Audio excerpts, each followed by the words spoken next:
Okay, good morning. We start now. Sorry for the late. And Uriel Kuckerman is the first time. Please.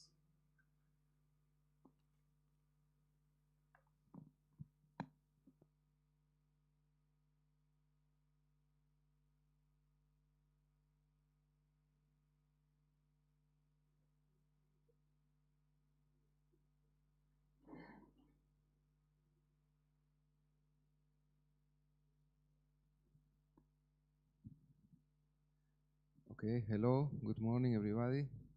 Buenos días.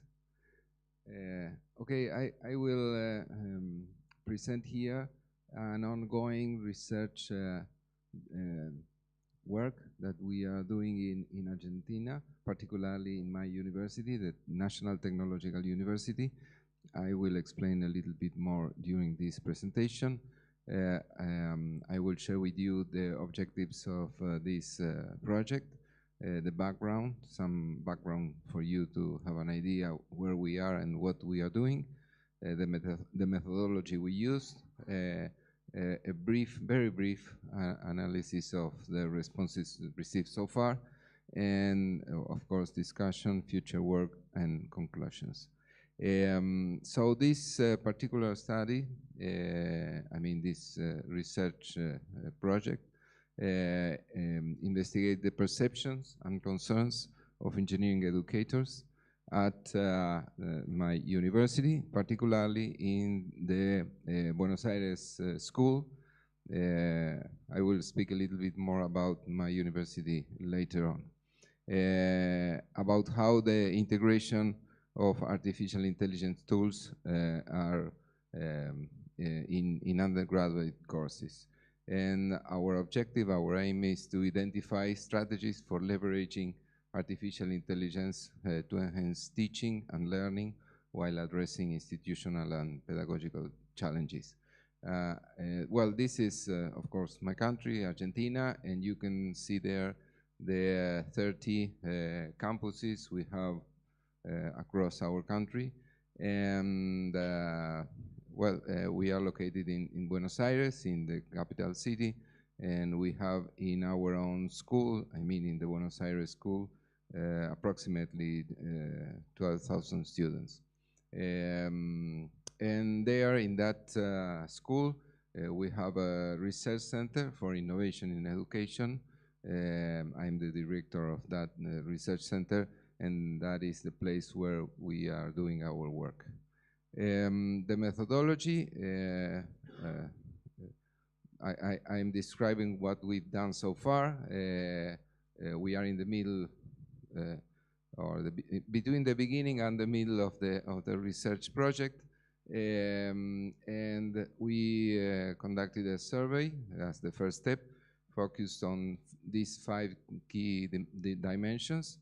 You can see them here. I will not read them all, but you can see there the different dimensions that we are investigating.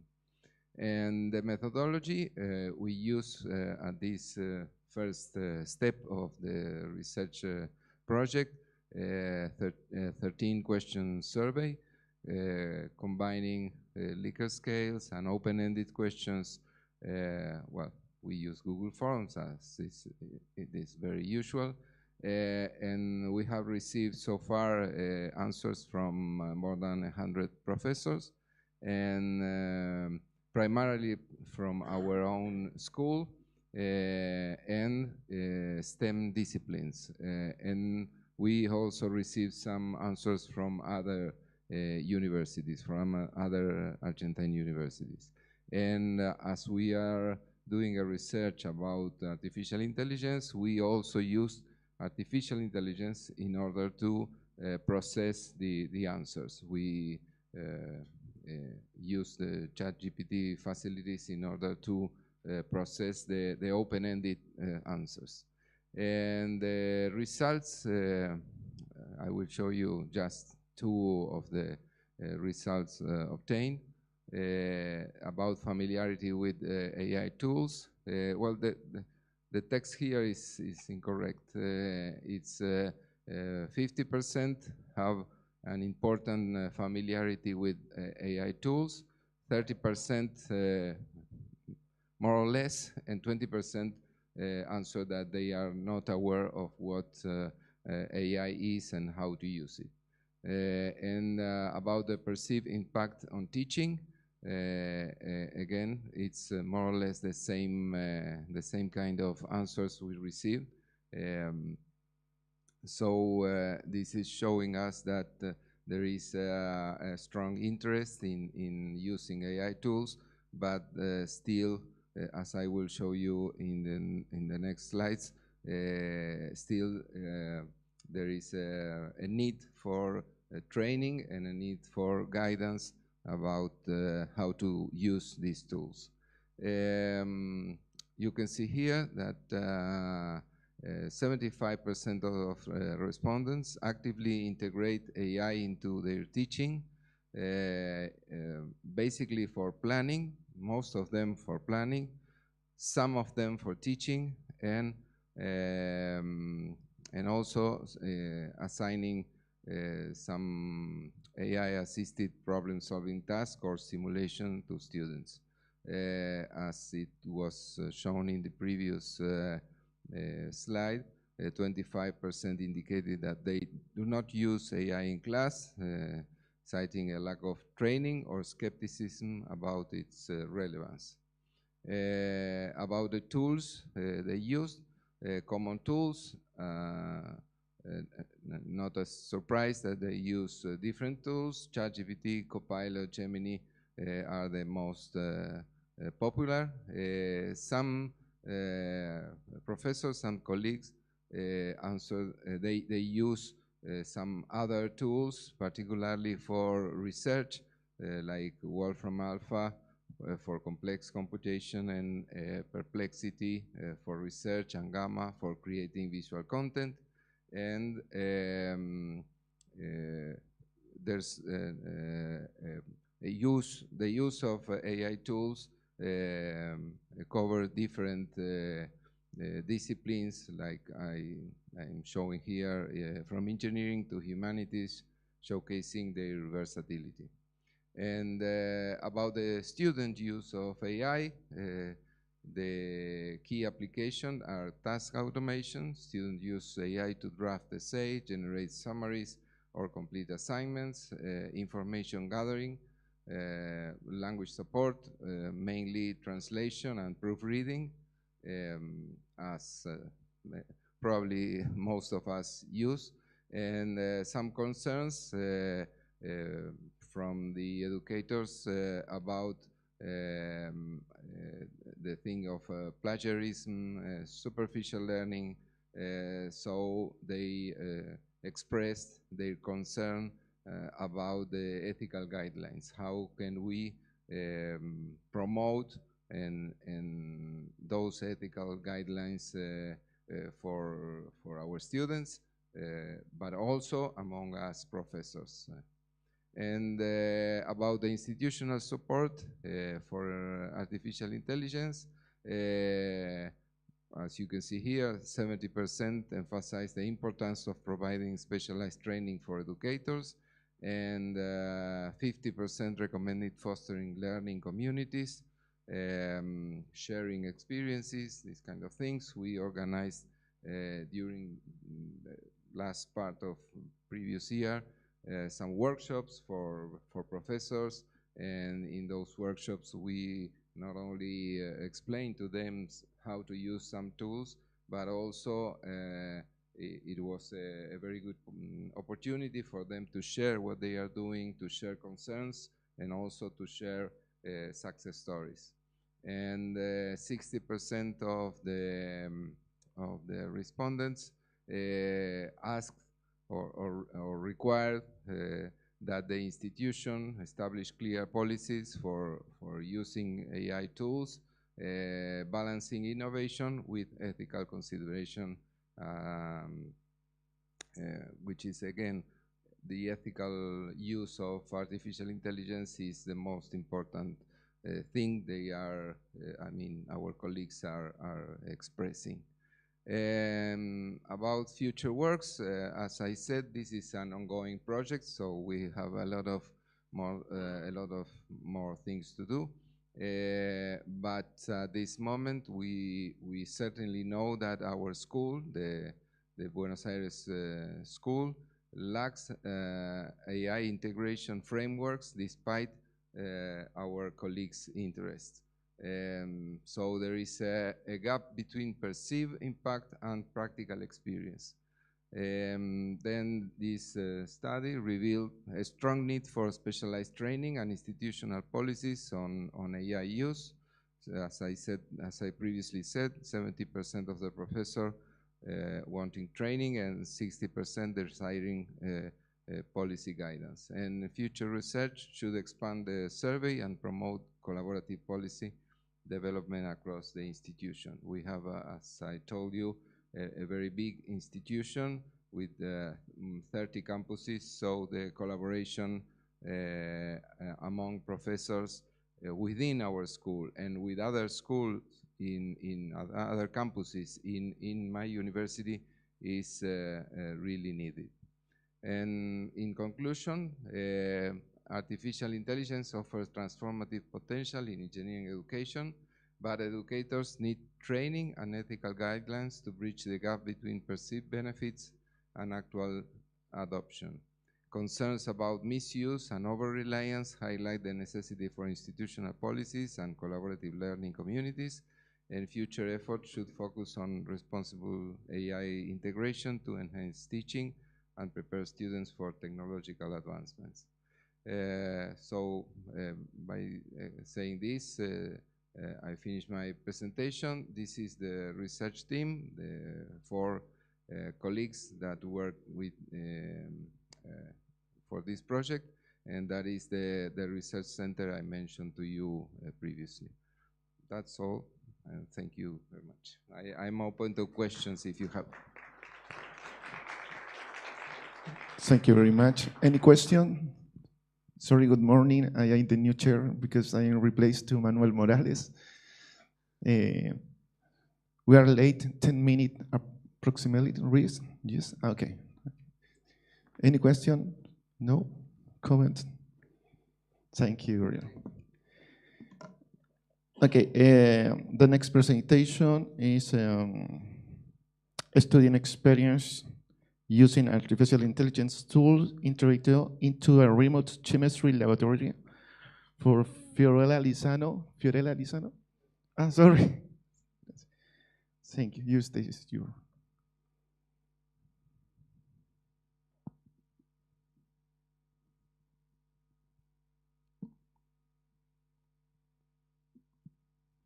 Well, good morning.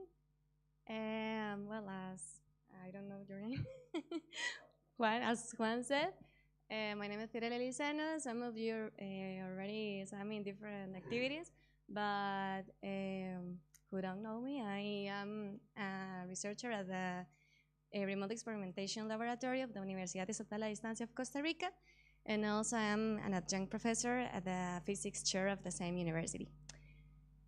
Well, let's start. I'm going to talk to you about this study that is like a part of a investigation, okay? And this is about the students' perception and the use of artificial intelligence on remote experimentation. Well, artificial intelligence has been used in education in the last years, right? Well, since OpenAI released ChatGPT on 2022, something like that, right? And the uses of it in education, I put like 2 parts because educators is one of the main users of this tool, and also in the other side, learners, okay? And in the case of educators, AI saves time in repetitive daily activities. Also, they use it to automate systems to evaluate exams or things like that. And also to uses virtual assistants to to give feedback or like a guidance in different processes, and also in adaptive learning platforms. In the case of learners or students, they use to do different homeworks, also to resolve problems, I don't know, mathematical problems, chemistry problems, and also to search information. Well, there has been developed different apps, right, that use artificial intelligence, and some of them are or have been used in the last years for teachers. Well, remote laboratories and artificial intelligence. Okay, we know that remote laboratories, it's a great opportunity or a great resource, right, to give students or users the opportunity to have the experimental component in different contexts, right? But there is maybe like a limitation or something that has been criticized, that is that when the users use these laboratories, sometimes they do it in let's see, in a period where maybe the teacher is not present, right? So, and to try to solve this, we thought in integrate an intelligent assistant into the laboratories. Well, I think the only two studies until now of specifically on remote laboratories and artificial intelligence is one that is of the research group of the University of Washington. They adapted an AI assistant into a remote programming laboratory, and it was used for digital design students of the same university. And the other one is one that we published at the beginning of this year, and that it was well, done with the UBA, the University of Buenos Aires, where inquired the perspective of teachers and the utilization of artificial intelligence in remote laboratories. Okay, sorry, before. It is important to mention that the limitation research in this area give us the opportunity to do more research here, right? And to see the opportunities that in the artificial intelligence or the improvements that artificial intelligence could give to the remote laboratories. So about the the intelligent assistant, sorry, it was integrated into the remote acid-based titration 2 laboratory. And the idea was it was also implemented in the common basic cycle of the Universidad de Buenos Aires in a chemistry course. And the idea was to support students during the laboratory experience. Well, the intelligent assistant was implemented by Lapsland, and it uses GPT-4. Also, it was created highly flexible, and the idea of this is that the educators can use the assistant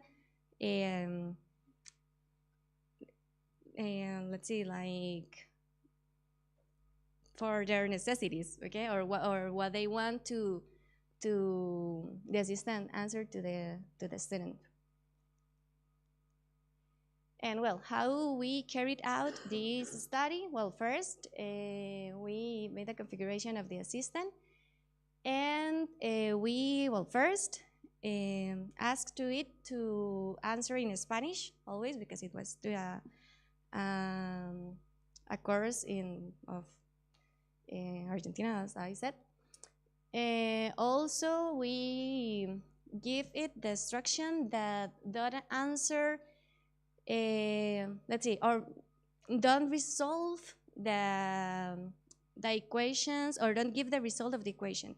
We ask it to give it like a guide to the students to resolve the calculations, right? Of the, for example, the calculation of the concentration, but not the final result.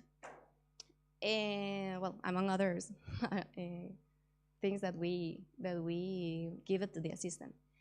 Also, the students were provided with an instructional video where we explain where is located the assistant, also how to use it, etc.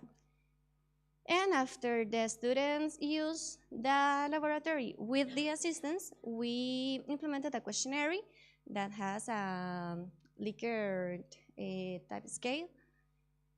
And also the questionnaire had three open questions. And then we made a data analysis where we, well, for the first part, we made some graphs to the Likert scale. And for the open questions, we used ChatGPT to create different categories that help us to improve the tool. So basically, about the perception of the usability, give me a sec because I need to see this. Okay, yes, the usability is like one of the principal strengths of this tool, and is consistent with the results founded in the study conducted by the University of Washington. Then, about the quality of experience, the assistant is predominantly positive, and performance in speed and efficiency is perceived as an exceptional feature of the assistant. Then, regarding perception of own learning, let's see, it's moderately positive, but you can see that just like the percentage of the values 3 and 4 are lower than in the other two cases, right? 66, 55, 62, right? And that gives us,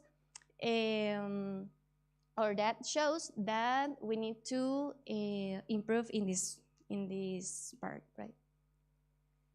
With the open-ended questions, well, as I told you, we categorize this part. For the first question, we had 4 value elements. For the second, third, and for the third question, 3. If you want to know more about this, you can ask me, but I'm not going to put everything here because it's a lot of information.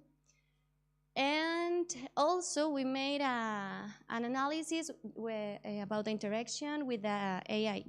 So we create this table where you can see the message pattern and the indicator. It could be emotional or learning indicator. So as you can see, one of the most things that the students asked to the assistant was about the concentration of sodium hydroxide, and it was like an indicator of confusion. Then also ask step by step how to calculate values, which demonstrate a hand engagement. And the last one is the linking theory to observations. Well, it was related with active learning. And well, this last part give us like I don't know, like a path or a way to a new investigation, but more specifically in this part of analyze the interaction with the intelligent assistant. Well, I was to show you the assistant, but I can't because I can't put my computer here. But if someone wants to see the laboratory and also how the assistant works, can tell me after the session, okay? Well, in conclusion, the intelligent assistant demonstrates a positive performance, particularly in terms of usability. Also, these findings demonstrate the potential of the tool as an educational complement, and It is very important to highlight that this tool plays a crucial role in the democratization of experimental work on a global scale. Thank you very much. I don't know if you have questions. Thank you so much, Fiorella. Any question? No? I have a question. Okay. The Latin student have a special skill, the capability, la capacidad, sorry, for transforming the language, right? Because if you ask to ChatGPT where I can find the dark side in the website, maybe ChatGPT say, no, I don't can get that information. But if you ask to ChatGPT where I now need to navigator for web, maybe ChatGPT write several lists to a special site when to you don't need to. My student maybe write a special question for the assistant because she need no think, maybe need the answer now. How do you resolve this problem? Because how do you say serpillo? This right? Sorry, it's a special because maybe they need a special information. No need to think. Maybe the assistant give me the answer where the really answer. Okay, very good. Well, for that reason, we configure the assistant and we give us the instruction, the specific instructions, what we want they answer and what not. So the idea, at least this part of the investigation, was to use the assistant as a tutor, right? That guide them in the process of the laboratory. So before the use in the, I don't know, in the theoretical class, I don't know, that the professor give to the students some instructions about how to use or some ideas of how or what things they can ask to the assistant, etc. And after that, they use the laboratory. Well, the next study is about that to analyze the interaction, but the idea is that one to see what the students ask more or the repeated prompts, for example, to focus on that then in the classes. But well, in this case we try that the tool don't give them the answer or specifically in the calculation of the concentration, because if not, we lost that objective, right? Because one of the objective of the practice was to calculate the concentration. So if the tool do that, so right. In this case, we restrict the assistant in that case. But for example, if you want the assistant, I don't know, guide to the student, so you have to think how to configure it in a manner that it doesn't answer everything. Of course, if you are in charge of the system, if they use ChatGPT, well, that's another thing, right? But something, I don't know, well, I put some QR about other study. One of these studies is about the teacher's perspective, and something interesting there was that we made a focus group, and one of the teachers told us that their students sometimes use ChatGPT, and then came to her and say, okay, teacher, ChatGPT gave me this, but I didn't understand. Can you explain me, please? So that is also, it could be a good practice, right, to do it in your classes. Maybe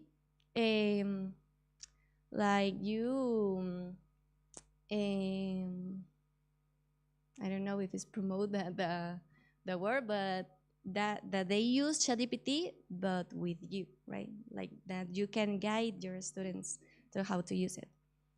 General laboratory and reducing reservation. Johannes Kubach, right? And Dominic May, University and Wuppertal, Germany.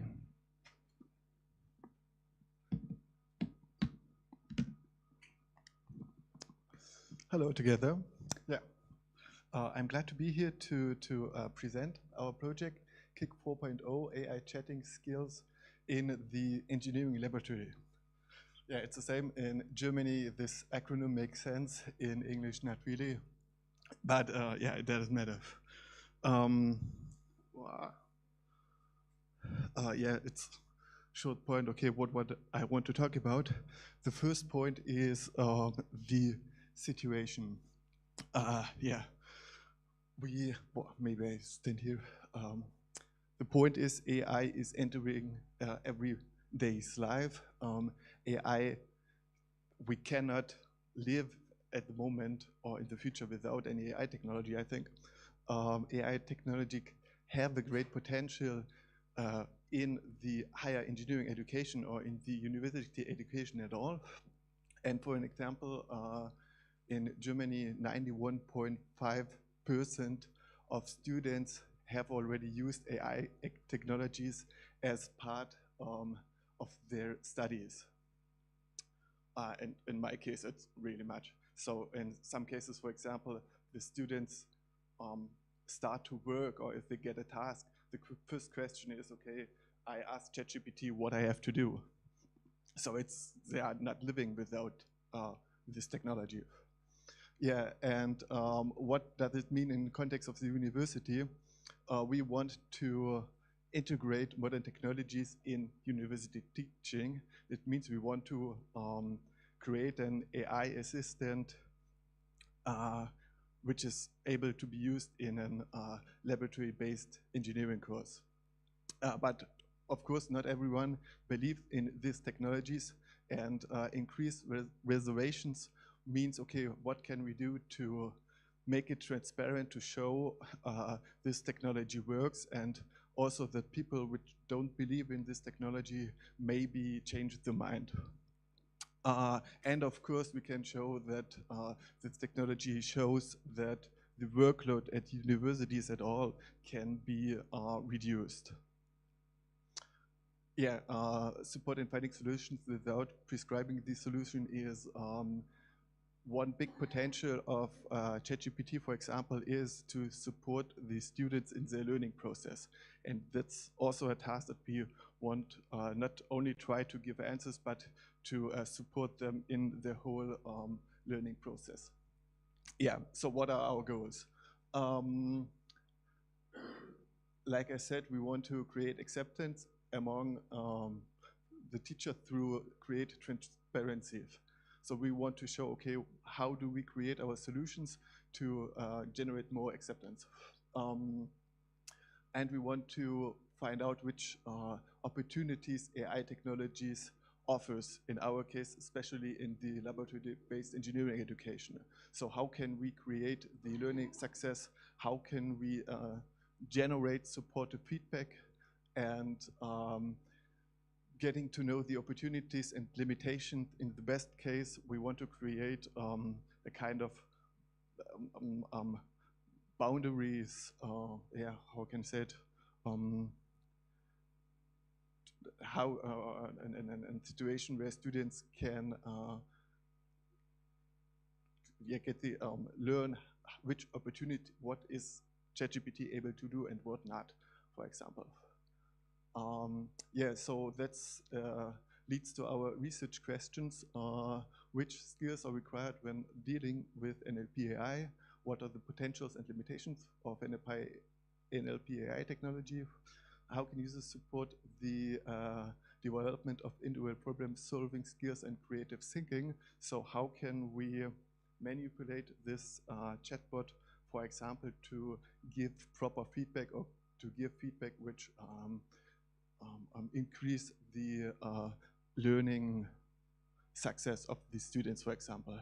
And what the scenarios, or which kind of scenarios we need to create to get an space that we can realize all our ideas. Yeah, so we, as I said, we tried to implement a chatbot into an laboratory in an university course, and to find out how this implementation should be realized. At first, we make a systematic literature review to get a point of what is state of the art, how far is this technology. The second point is to make a requirement analysis based on students and teachers to find out, okay, what do they expect, what do they want, what do they need from this technology, and after this analysis, we want to create a prototype, put this prototype into a lecture and collect data from the students. After we analyze the data, we want to redesign the prototype, implement it into the next course, and collect further data. That we have a research approach, and in this case, we want to, of course, get the information from the lectures and the students during this ongoing course, during the practical use. So we want to bring together the theoretical ideas and the practical tries. Yeah. How does this course look like? This course has two parts. The first part is the lecture, fluid mechanics. The students learn the theoretical background of fluid mechanics. The second part is the laboratory course, CFD, computational fluid dynamics. In this course, the students deal with complex software to solve fluid mechanic equations. This software is open form, open field, open source field, operation and manipulation, and this software is based on a Linux system. And here is ChatGPT called because we made a first loop with students already, and in this loop we use ChatGPT as part of the requirement analysis without any manipulation to see how proper is the AI technology, how proper the ChatGPT can support the students without any changings. Yeah, so now to the results. The first point was, as I said, in literature review, and it's ChatGPT offered the suggestions for finding solutions and saving time for students and for lectures. It makes teaching processes faster. Feedback has an influence on the learning process or on the learning success.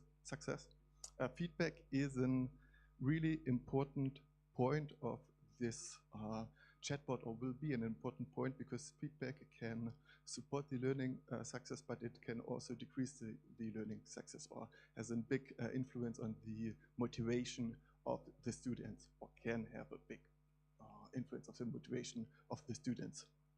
The quality of students is increasing. This point is a bit, depends on the context. The quality of student solutions can be increased through using ChatGPT, but it also can decrease the solutions of the students. It depends on the question, but also the students value the quality of ChatGPT's answers is one part. The students already say, no, they don't believe in any answer of ChatGPT, but at the end of the day, they use it, and they use the answers without any reflection in our cases, or in what we find out. So the next part of the requirement analysis during the course is an PMI analysis and a group discussion with teachers and lecturers. So we ask plus minus interesting points, teachers, what do they think about ChatGPT or NLP AI technologies in a student or in a university lecture, and after group discussion, more or less also the teacher said they think it's able to save time and resources. It's a possibility to personalize the learning process or to get an individual support for the learning process. And of course, reduced fear does mean the students may ask easier the chatbot if they don't know what to do as the lecture, and yeah, maybe they, also it reduced fear to ask questions. But on the negative point, also it could be necessary to, or it could be possible to use basic knowledge, and of course the loss of equal opportunities.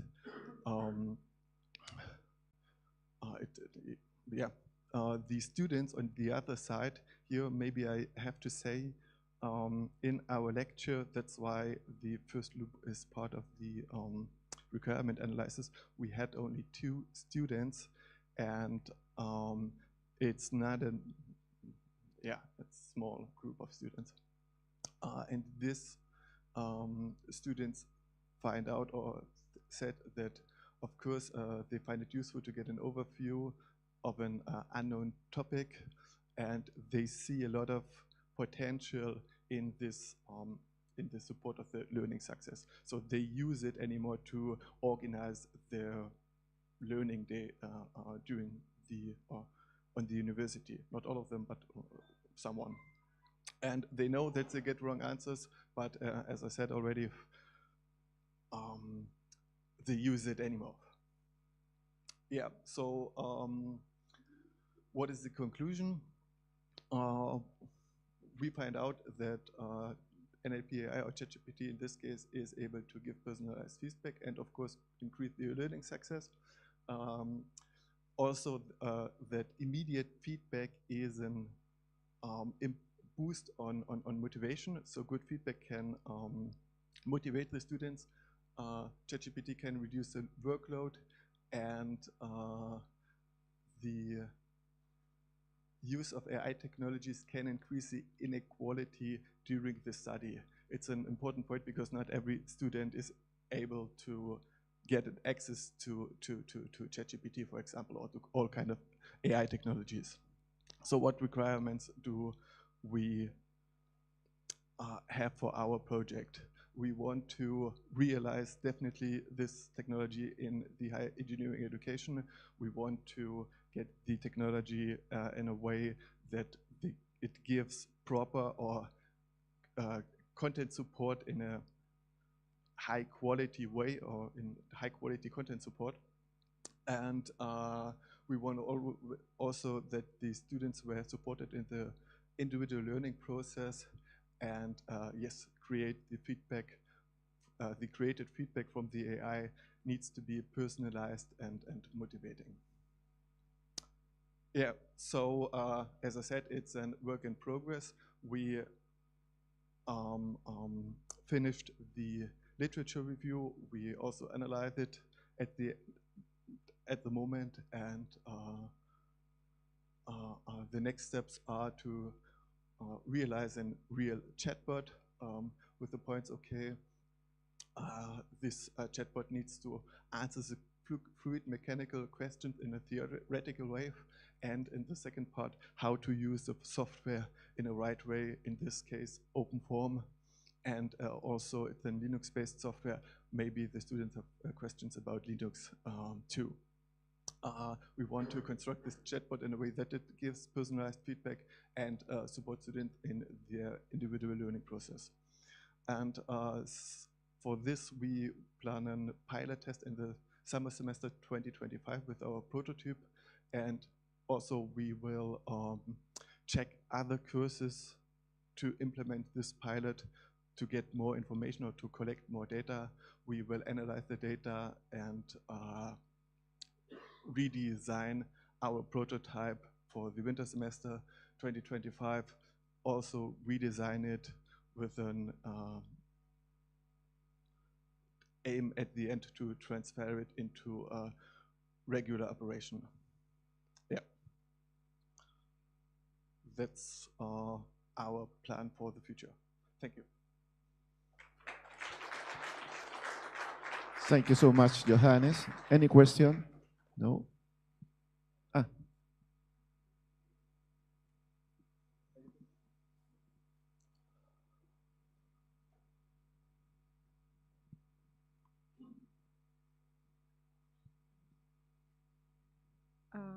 Hello. So this is more like a personal question from your point of view. Do you think the focus is on teaching the students how to use these AI tools so they don't just copy and paste the information? Or is this focus on the teachers and how they get familiarized with these tools and how they establish the guidelines to use these among the workers and also the students? Like, which is the focus on students or in teachers? Where to start?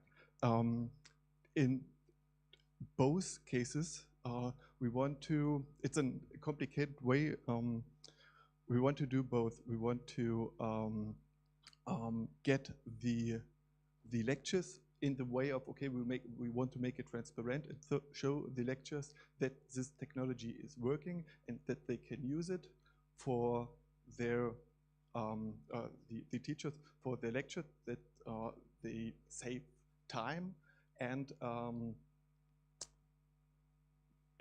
that they save time. And we want to make it transparent, that they also see, okay, it is working, the technology is able to get right answers. And for the students, it's a bit more complicated. We want to, for the first point, support the learning process. So the students, for example, said to us they don't want to have complete answers. They want to be supported or get supported answers. So not, okay, you need to do it in this or that way. They want to have a next point or an information, what is the next step, so that they can find the solution on their own. And we want to manipulate the chatbot in this way that he gives not completely answers, but only the next important step that the students can answer, find the answers by their own.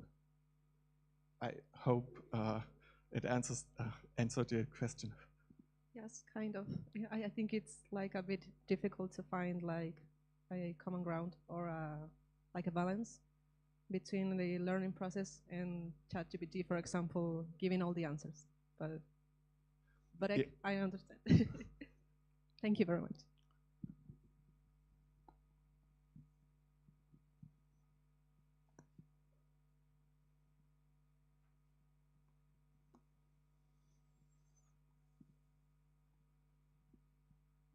Thank you, Mr. Kubic, for your presentation. Really interesting. I have a question because I show you show us the positive measures and the impact for the student, but you have some information about the could be negative impacts. So the student, when you use, for example, less time for the reading, okay, it's right because it's really it's a strong more process time, but in the future maybe the students lost and so on. I don't know. You have a no, not every answer from ChatGPT in our case is correct, but in the other point, they every time use it, and they don't not only in our course but in another course, they take the answer from ChatGPT and put it in their exam, for example. And if you understand how ChatGPT is working, you also can see, okay, which answer is generated by AI and which answer is generated in reality. And the students, but they do it, they don't care. One example is at the university, and study tried to, they took 20 students gave them two texts. One was AI generated, one was generated by a person, and the students had to find out which text is generated by the AI. And 16 students failed. And they were surprised, okay, how it is possible. Me too, because I read this AI generated text and I saw it, or in my case it was clear, but I think it's our task to find a way to support the students in a way that they find these solutions on their own, so that we can put this weakness in a strength. But I hope it works, I don't know. But I hope it answers your question.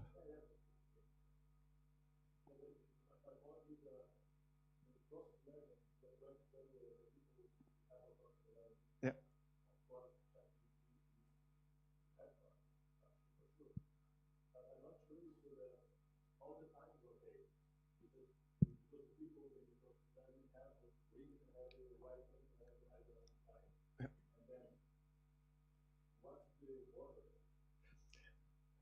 They will use it in every part. So in my case, we need to find a way to increase the learning success. We need to find a way where the border is and what we can do. Because you can't say you can use this technology or you don't use this technology. Or you say, okay, we will do exams, for example, with pen and paper. But yeah, where the border is, for me, at the moment, I don't know. I hope I find out during the project here, or the next one. Thank you so much, Mr. Kubek. The next presentation is Artificial Intelligent Adaptive Learning Platform for STEM Skill. Sorry about that. Skill development. Unai Hernandez is okay, right? Unai. Yes. Okay. Unai Hernandez Jabo, Michael Pintado, Olga Tisbenko, Javier García, Subía, Diego López de Ipina. Thank you very much. So I am Unai Hernandez from the University of Deusto in the Basque Country in Spain. And I'm going to present this work that is a work in process that we started 1 year ago. And probably, as you know, we have been working with remote labs for many years. But in this work, what we want to do is to create a complete learning scenarios where we integrate the use of remote labs and other online tools, okay? But with the support of what we call conversational agents that try to help the students in these online scenarios when they are alone or they try to complete some activities using their computer, okay? I think that most of you probably will be agree with these sentences that when we try to explain the theory to our students, it should be easy to think that they understand mostly everything. But when we move to the lab is when we realize that they have some problems to put in practice all the theory that we try to teach them in the classroom. Even in our faculty, it is very important because the 90% of our subjects have a practical lab session, okay? And it's in the lab when we see the lack of skills that the students have to put in practice all the theory concepts that we try to explain in the blackboard, okay? And it's also in the lab when we work with small groups, when we see that the students have different learning speeds, okay? Always we have more clever students, other students that need more time to complete the activities, etc. So what we have developed I'm going to present in these slides, is a tool to be used in the classroom with the also with the teacher in the classroom, okay? What, as always we have said, is that remote labs and other online tools will not replace the teacher, okay? So even in this scenario or in this tool, what we want to do is to provide the help to the teacher to use or to try to improve the learning process in the classroom, okay? And also we complete this this assumption with some information from the PISA reports, okay, that said that most of the, at least in the Spain, okay, Many students in secondary and high school, they have problems in this skill, in the problem-solving skill and critical thinking. Okay, it's when we have and they don't have someone to ask questions about the things that they are doing in these online tools. Okay, even in our remote labs. Okay, as Fiorella has presented before, now in Labsland they are including conversational agents to provide this support to the students while they are using the remote labs. Okay, and also as a consequence of the pandemic, even my daughter and my child use a lot of online tools, but most of them, or many of them at least, they are playing some game-based tools, so that sometimes I don't know if they have a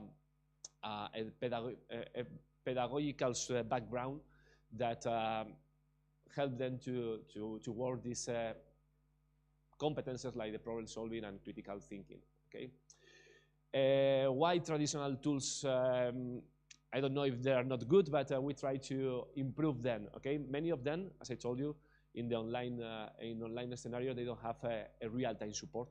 Okay, so the students is when they feel isolated all alone during the experimentation or during the practical session that they have with these tools. Okay, the content is the same for all the students. So if we have students with different speed learning, or they have some difficulties, they don't have these different learning paths. Okay, and what we need, okay, or the idea of the work that we are doing is to create dynamic learning paths according with the performance of the student during the experimentation or during how they are going on in this scenario that I'm going to show you. Okay, the scenarios that we create that we have created is based on the inquiry based scenarios. Okay. Right, so this is the name of the platform, okay, the Deusto Adaptive Learning Scenarios, okay, that are powered by artificial intelligence, okay, and the main goal is to be able to create dynamically different learning paths for each student, okay, so the final goal is that all the students can complete and acquire all the competences defined by the teacher for specific scenarios, but probably each student can follow different learning paths, completing different activities, okay, according with their performance, okay. The idea is to foster the critical thinking, applying this inquiry-based methodology, and thanks to the inclusion of conversational agents to provide real-time feedback to the student, okay, to have something like a tutoring system online that could help the students in real time. But remember that the teacher will be also in the room, okay? So we have followed this model defined by Pedaste, okay, the Professor Pedaste, that is based on five phases that, I mean, this is are the names of the phases, but probably if you check the reference and the bibliography, they could have different names. Okay, the idea is that, for example, that if we want to work, or if we want to teach the students the Kirchhoff law, that are very simple. Okay, in the first phase, we provide to the students ideas about, or concepts that they can check by their own. Okay, so for example, try to let the students think about how the lights are connected in the house, or even how the lights in the Christmas tree are connected, okay? The different kind of connection that we could have in in common scenarios, okay? That this is what we call the orientation, and in the conceptualization, sorry for the word, okay? Is when, okay, when they try to think about what happened if I switch on, switch off different lights in my house, what happened, okay? We provide some simple theoretical explanations, okay? And then with this theory, a small theory, is when they have to investigate. They have to create a hypothesis or research questions, okay, that they have to check or provide responses during the use of remote or virtual labs in the case of our application, okay. Also, when we show them how to use the remote labs or other online labs, we have to teach them how to obtain the data and how to analyze the data, okay? And then they can obtain conclusions, come back to the hypothesis or to the research question and try to obtain their own conclusion and discussion of the results, okay? So the idea is that they don't have only to respond some questions. That is sometimes what happens in the lab or in practical session, that they focus only on the responses. They have to think about what they are doing, okay? So this is what we try to think, or what we try to show to our students, that they have to have an active knowledge, okay? And iterative learning through the experimentation and the reflection, okay? I always said to my students that they don't have to see the signal in the oscilloscope. They have to think if the signal in the oscilloscope is correct and what they are doing with this signal, for example, okay? So the architecture is described in the paper, okay? But it is a very complex architecture, because all the scenarios that can be created by the teacher can be completely different, each one from the other. Can have a lot of different phase activities in each phase. So it's a very open architecture to allow the teachers to create all the things that they want to use with the students, okay? It has two parts, what we call the authoring tool. That is the tool that has the teacher to create the scenarios, and the student interface. That is the application that in which the students interact with the learning scenarios, okay? Obviously, it has a backend where we can process all the interaction of the students, the front end that are the interfaces, and also the integration of the conversational agent. And I have written here that we have integrated it with virtual labs from PETS Colorado, and also with some remote labs from LabsLab. Oh, sorry, I think that the resolution is not so good, okay? But this picture shows that what is a scenario that could have these 5 phases, okay? And each phase has, could have a lot of different activities. We have defined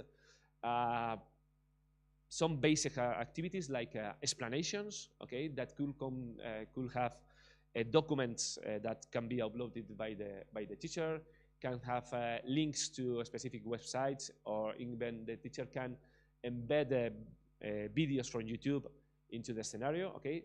Because the idea is that this is an online application, but everything is integrated in this interface. This means that the student has not to go to LabsLab or have to go to PET Colorado or to YouTube, okay? Everything is integrated in the same interface, okay?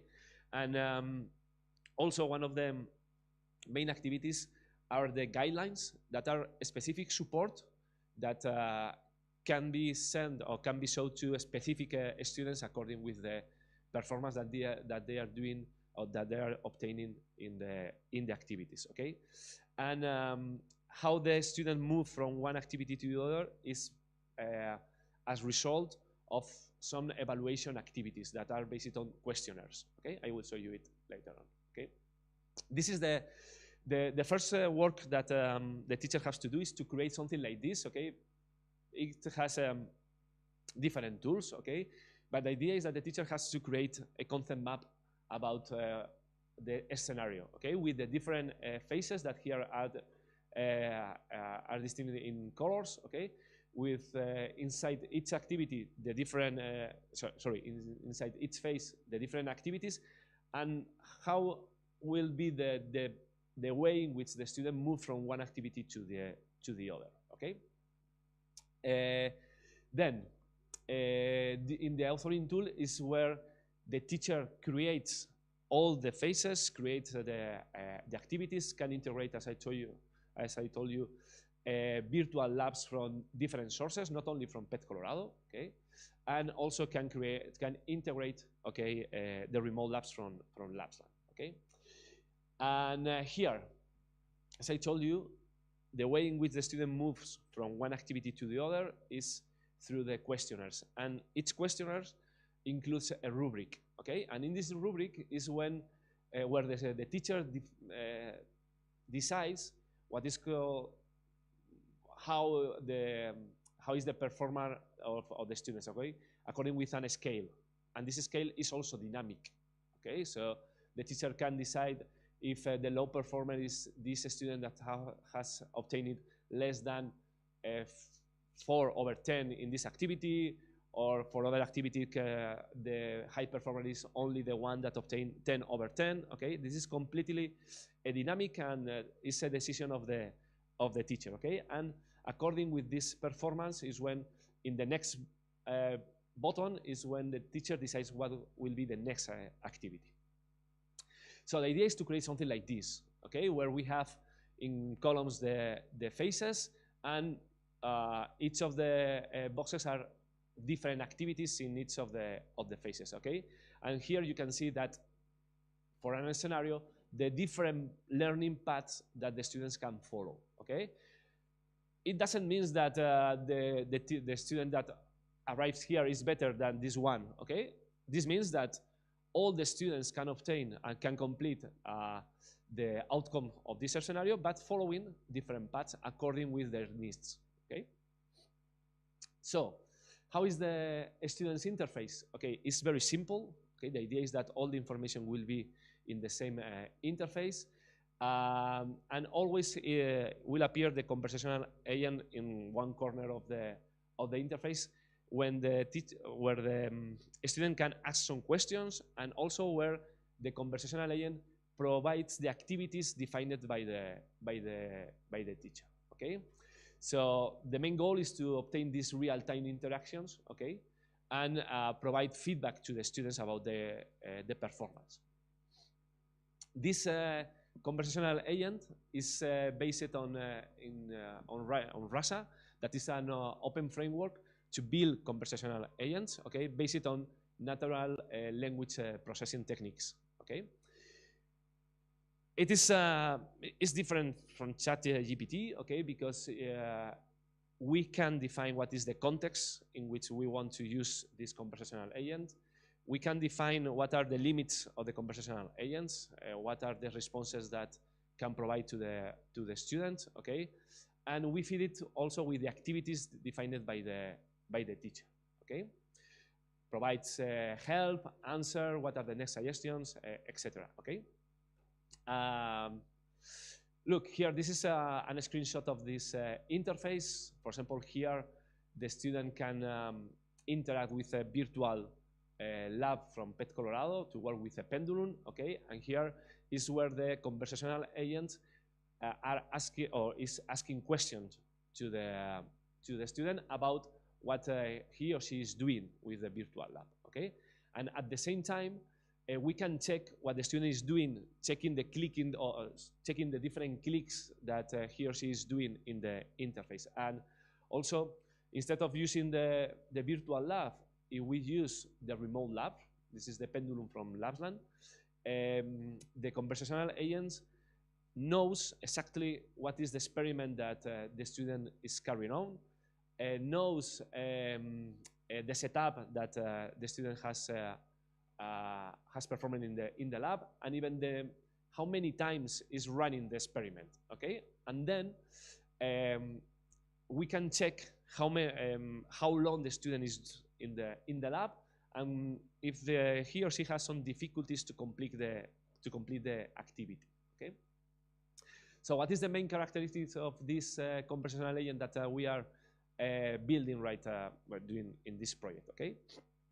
The idea is that this agent that plays the role of the tutoring system, okay, can predict the type of learner, okay? The idea is that as much as data we have from the students, okay, this agent could predict the type of the user in order to provide the next material or the next activity, okay?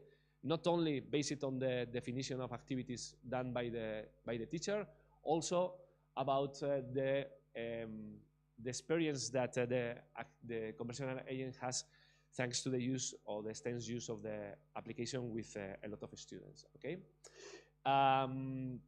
Also, the automatic hint or advice generation. This means that as much as information we have from the students, okay, this agent should be able to provide feedback, not only feedback, also some different tips to help the students for to complete its own learning scenario, the learning path, okay? Also, we want to create data analysis from all the interaction of the students during the experimentation, and not only during the experimentation, during the whole learning path, okay? In order to be able to adapt the content that is delivered to each student, okay?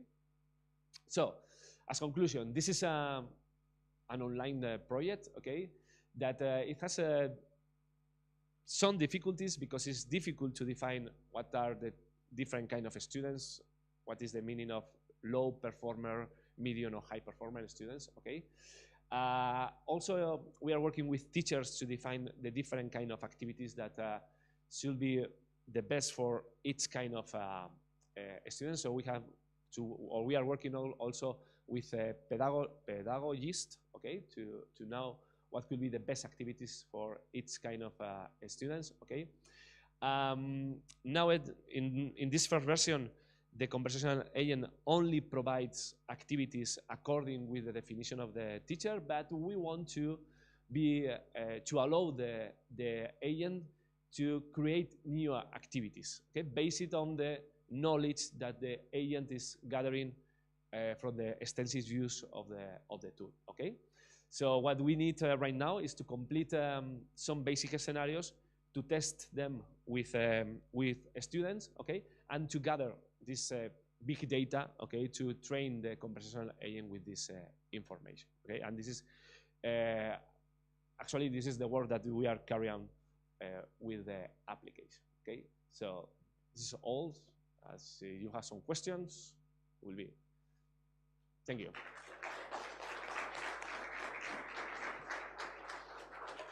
No question? No? Thank you so much, Unai. Yes. Yeah, okay. Unai, thank you so much. No, I don't have question for you, sorry. The next presentation and the last presentation is shaping tomorrow's classroom, integrate AI in technology teacher training and bet in Germany for Matt Bernals. Yes, sorry, Matt Bernal. The stage is yours.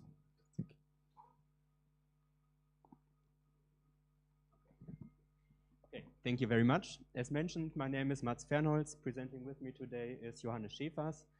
We are both from Paderborn University, and we want to talk about shaping tomorrow's classrooms by integrating AI into technology teacher education and VET in Germany. We will start with a small introduction into the project, which lies at the center of the presentation today. We'll then come to the theoretical background, the project methodology, and the results of the first phase of the project.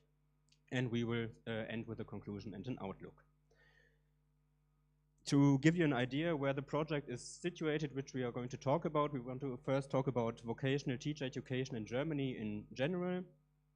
Vocational teacher education in Germany is mostly situated at university and starts with a Bachelor of Education, which takes a minimum of 3 years, and followed by a Master of Education, which takes another 2 years, which both are at universities. Afterwards, the teacher students do an in-service teacher training, which is located at the vocational schools themselves, and the teacher students already teach there and get grades for their lessons. And after that, they finally enter the actual teaching profession. So the way of becoming a vocational teacher in Germany is quite long. We are talking about 6 to 7 years from Bachelor of Education to the actual teaching profession. Especially in the vocational education, many of our teacher students already did their own time in the VET system, so they did vocational training. They were in the dual system in Germany, so it takes a lot of time to become a vocational teacher in Germany. And our project is located in the Master of Education, so at the end of the university phase of teacher education, so our teacher students there already have some kind of theoretical and practical background which they and we can rely on in the project, teacher students. How do we do this? In the center of the project is a cooperative seminar in which our teacher students develop and plan lessons, and at the end of the seminar actually carry those lessons out. So during the whole seminar we are at university and the teacher students plan lessons, and at the end of the seminar we go to the vocational school which is in close cooperation with us as a university, and the teacher students go there at the end of the seminar and actually carry out their planned learning situations. And we do this with a special focus on AI as well in the planning of the learning situation and also in the implementation of the learning situations. The whole project follows a three-phased design research approach. In phase one, we have the preparation and the design, where we did a preliminary study and the planning of the seminar and the accompanying research. Phase two is mainly the implementation, which will start next week. And phase three, the analysis and redesign for the next implementation. And today we want to mainly talk about phase one, so we will talk about the pre-study, the seminar, and the accompanying research. For this, of course, we need a theoretical background. And for the pre-study, when we are looking at technology integration, technology acceptance is a main factor here. And for this, we focused on the technology acceptance model in our pre-study, especially on the areas of perceived usefulness and the perceived ease of use, to see how teacher students actually use AI right now. Afterwards, we use these results, and one of the main questions in planning the seminar was which competencies do our teacher students have digital competencies? And in our project, we focus on these three competence areas. In general, this model was for the digital competencies in general of teachers and teacher students. And last year it was expanded to the use of AI, so it's very fitting to our project. Afterwards, the next question was, okay, we now know what competencies do we want to foster in our teacher students. The next question was, how can we conceptualize AI-related competencies? And here we focus on the competence model from Blömeke et al., which see competence as a continuum, starting from dispositions, which are based on cognition and affect motivations, and are the basis for situation-specific skills, which in turn are again the basis for the actual performance, so the observable behavior. This continuum is not a one-directional process, but is recursive in nature, and for this recursive nature, reflection processes are an important part, which is why in our project we want to lay a focus on these reflection processes. So in our seminar we focus on the reflection of the AI use of our teacher students, and we do this by guided reflections, which the teacher students do across all the seminar to reflect their AI use in the planning and development of the learning situations. This brings us to the project methodology. As I mentioned at the beginning, it's a three-phase design research approach. In the first phase, we started with an explorative preliminary study on the AI use of pre-service teachers. So we wanted to see how our teacher students use AI tools right now before our project. And based on the results, we developed the seminar, which is the core of the project, as I already mentioned. And we also developed the accompanying research on the AI-related competencies, where we focus, as I mentioned, on the competence model from Blömeke, the DECOMP-EDU framework, and especially reflectional processes according to Dewey-Schoen and Quartal. Phase two is, it's only one bullet point on the slide, but it's a big part. It's the first implementation of the seminar. As I mentioned, it starts next week. Johannes Schäfers will talk about this in more detail later on. And we are in phase three. We have the evaluation of the seminar, the analysis of the accompanying research, and with the results of these evaluation and analysis, then the redesign of the seminar for the next implementation in the summer term 2026. Yeah, now I want to talk about the results of our first phase. So about our explorative preliminary study, the resulting seminar, and our accompanying research. So our explorative study was conducted with 17 student teachers, and they generally show a positive attitude towards the school-related use of AI. So yeah, most of them are positive, curious, and interested about AI, and they think of AI as an useful or rather useful tool for schools. And yeah, they already use AI for, yeah, for example, tasks like brainstorming, creating materials, and planning in an yeah, university-related context. And reasons for this use are time economy and a more diverse lesson planning. At the same time, we found many misconceptions that the students had. For example, some of them think of the way AI works like a human would think, or that AI would learn while it is used. They also report about having problems while using AI, like wrong answers or difficulties while prompting. And they already ask for more support from the university, but they don't make any specific requests. So these misconceptions can be identified as hindering cognitive positions as in the competence model of Blumenker. So our seminar is, as Mr. Fernholz already mentioned, part of the master course at our university and consists of 15 3-hour sessions. And we want to use AI in 3 different ways. So firstly, preparatory for the planning of the learning situations. So the students will use AI tools like ChatGPT or the German version for a lesson planning Phobis for it. And they also will use AI thematically in the learning situations. We decided for a machine vision application for this. So the students will use this little demo set with an integrated AI camera that can identify different objects on the assembly line.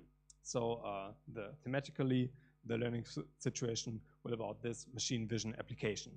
And additionally to that, they will use AI methodologically by creating AI chatbots. So the teacher students will create own GPTs for the vocational students as an individual support. And yeah, this is the structure of our resulting seminar. So we got 3 sections. The first section, there will be an introduction into the seminar. So the students will get to know the teachers of the cooperating school and get an introduction into AI in a technical way. So they will, for example, learn about the functionalities of AI and also about limits and risks of it.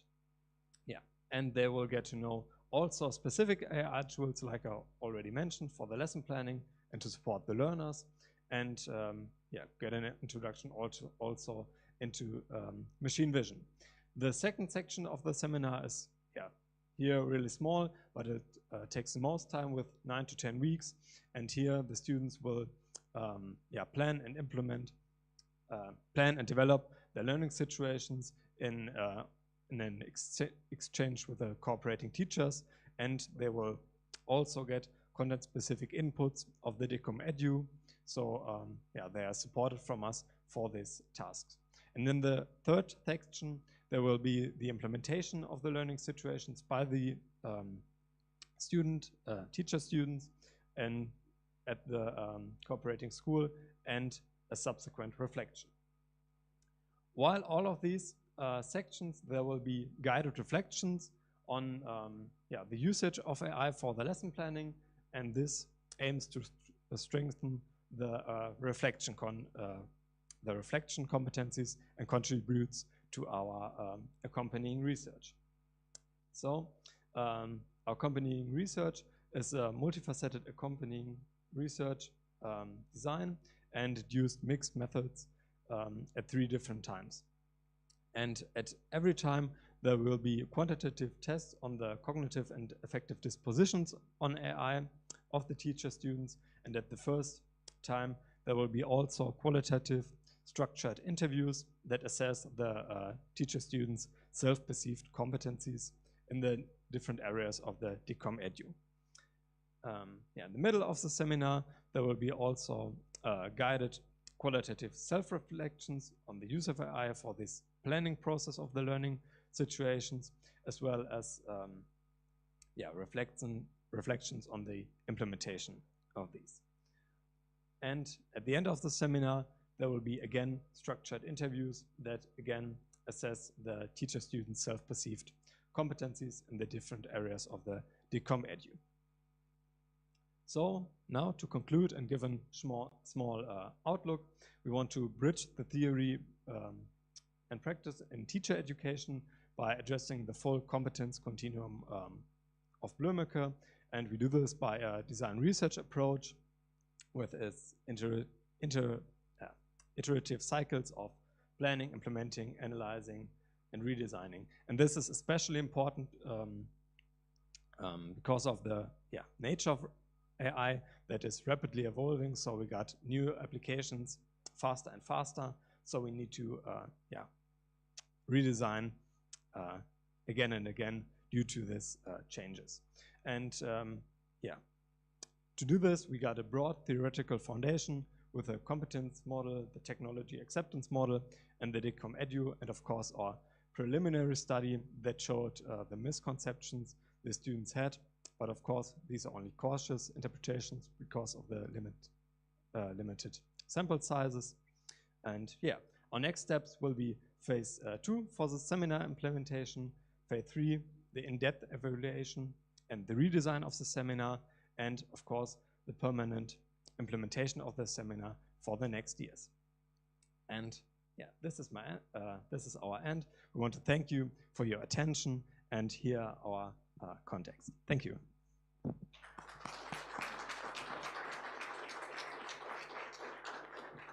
Any question? No? No? No? Okay. It's time to coffee. Thank you so much, Matt and Johannes, right? Yeah. Thank you so much for still here. Okay, it's time to coffee. Now, maybe 20 minutes and come back here. Thank you so much for your assistance.